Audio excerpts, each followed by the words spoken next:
Welcome to This Week on the Plains. I'm Jim Little, And I'm Jordan Hayes. and this week we're talking about SGA Elections and National Signing Day. Joining me now is Editor-in-Chief of The Plainsman, Becky Hardy, and she wrote Election Over Before It Begins about the SGA elections coming up. So how many people are running in this election? Well, only top three positions, president, vice president, and treasurer. There's only one candidate for each of those positions. So I thought it was kind of interesting, and I looked into it. According to the SGA advisor, Brad Smith, this hasn't happened in at least 10 years. I'm sure it hasn't happened at all, but we don't have the records, so we couldn't prove that. But it's pretty interesting, and their campaigns are completely shifting. They're not doing as much on the concourse campaigning and getting in your face, because it's more about what their platforms are this year. It's pretty tough to run when no one's running against you. Do they have a theory of like why no one else signed up? Or? Well, they said that they did a lot of campaigning, social media posts, flyers, organizational meetings, but people just weren't interested.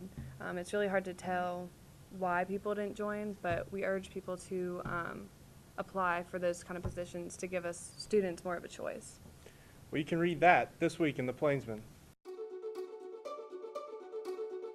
Here with me today is Eric Wallace, the sports editor of the Auburn Plainsman. And you woke up at 4:30 this morning to start covering signing day. How was it? Yes, I did. It's the definition of a media circus. I mean, there's constant rumors flying around.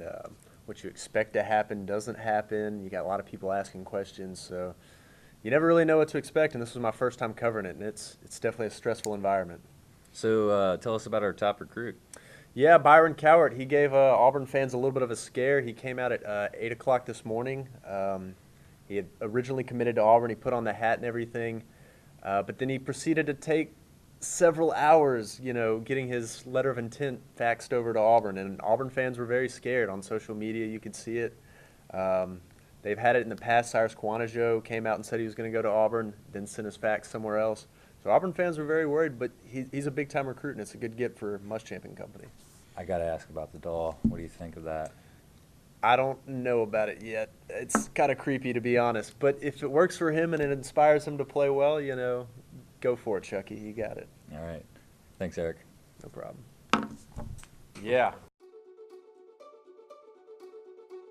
And that's it for This Week on the Plains.